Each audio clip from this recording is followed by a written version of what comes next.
E aí, se você já deu uma olhada em fundos imobiliários, é quase impossível não ter esbarrado no MXRF11, né? Com aquela cota ali, na casa dos R$ 10, ele acaba sendo a porta de entrada para muita gente. Mas a grande questão é, esse preço baixinho significa que ele é um bom negócio? Bom, vamos mergulhar fundo nisso e descobrir juntos o que está por trás desse fundo. Para a gente ter uma ideia do tamanho da coisa, olha esse número. A gente está falando do fundo imobiliário mais popular do Brasil. São 1.400.000 cotistas. É um verdadeiro gigante do nosso mercado. E claro, essa popularidade toda não é à toa. E para a gente conseguir entender esse gigante, o nosso papo hoje vai passar por 6 pontos-chave. Primeiro, o que está por trás desse fenômeno dos R$ 10. Depois, vamos calcular o famoso efeito bola de neve. Aí a gente entra no portfólio para ver o que tem lá dentro, entende como ele se protege das crises, olha os riscos que estão no radar. E lá no final, a gente chega a um veredito. Para 2026, vale a pena? Se você está gostando deste vídeo, deixe um like e comente abaixo sobre qual empresa ou ativo você gostaria que fosse o próximo vídeo. E não se esqueça de nos seguir. Vamos começar por ele, o fenômeno dos R$ 10. O maior atrativo do MXRF11 é, sem sombra de dúvida, a facilidade de começar. Com pouca grana, qualquer um já consegue virar sócio de um portfólio imobiliário enorme. Mas a pergunta que não quer calar é, um preço baixo quer dizer que o ativo está de fato barato? E aqui está o pulo do gato. É preciso separar bem as coisas. Preço é o que se paga na tela, valor é o que se leva para casa. Um preço baixo, claro, ajuda muito a dar o primeiro passo, mas um ativo barato, um bom negócio de verdade, é aquele que entrega um valor baseado nos seus imóveis, nos seus contratos, na qualidade da gestão, que é maior do que o preço que está ali no home broker. Essa é a análise que importa.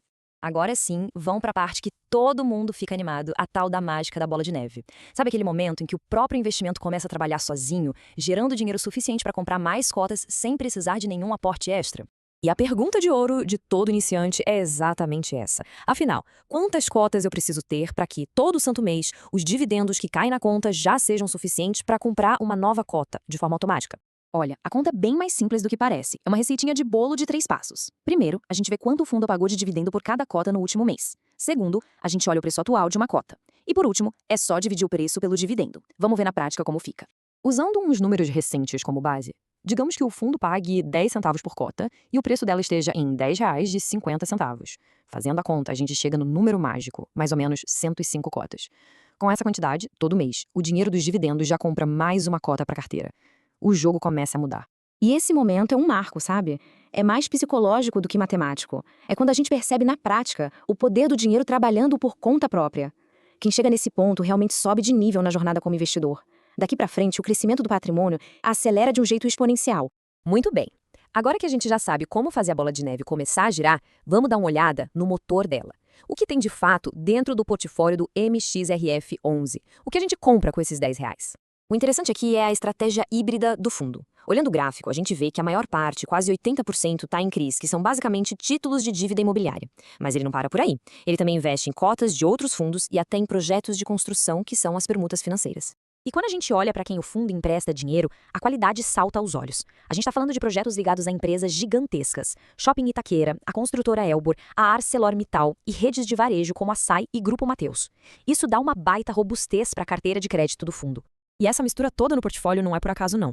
Ela foi pensada para funcionar como uma defesa, uma estratégia para se adaptar a diferentes cenários da economia. E isso é fundamental para quem pensa no longo prazo.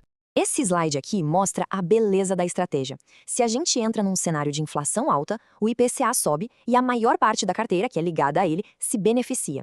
Agora, se o cenário é de juros altos, com a Selic lá em cima, a outra parte da carteira que está atrelada ao CDI passa a render mais. É como se o fundo estivesse pronto para os dois climas econômicos. Mas vamos lá, para a análise ser completa e honesta, a gente precisa falar dos riscos. Não existe almoço grátis no mercado. Todo investimento tem seus pontos de atenção e com o MXRF11 não seria diferente.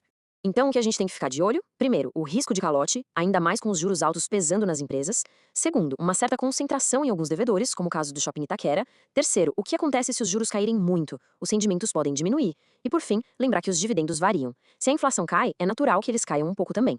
E tudo isso nos leva a um conselho que vale ouro, a regra número 1 de quem investe com inteligência: diversificação. A gente sabe que a tentação de colocar tudo num ativo popular e de fácil acesso é grande, mas a lição mais importante é nunca, jamais, colocar todos os ovos na mesma cesta. E chegamos ao grande final. Depois de passar por todos esses pontos, a pergunta que fica é, pensando numa carteira para 2026, vale a pena ter ou continuar com o MXRF11? Bom, de um lado, quem está otimista olha para a gestão do fundo, que é muito boa em vender ativos com lucro, e para o potencial de ganhos extras com aqueles projetos de construção. Já do outro lado, quem é mais cauteloso se preocupa com a pressão que os juros altos colocam nos devedores e com o risco de um calote mais pesado impactar os resultados. Uma análise mais técnica define o fundo como uma espécie de porto seguro dentro desse universo da renda variável imobiliário. Ou seja, ele é visto mais como um investimento para estruturar a carteira, para quem busca preservar o capital e gerar uma renda todo mês, do que como uma aposta arriscada de curto prazo. E para fechar, fica aqui uma reflexão. Olhando lá para frente, para 2026, o MXRF11 deve ser encarado como um pilar, uma base sólida para uma carteira de renda? Ou será que ele virou um gigante tão grande que fica mais difícil entregar aqueles retornos espetaculares do passado? A resposta, como sempre, vai depender muito do perfil e dos objetivos de cada um. Valeu pela companhia e até a próxima.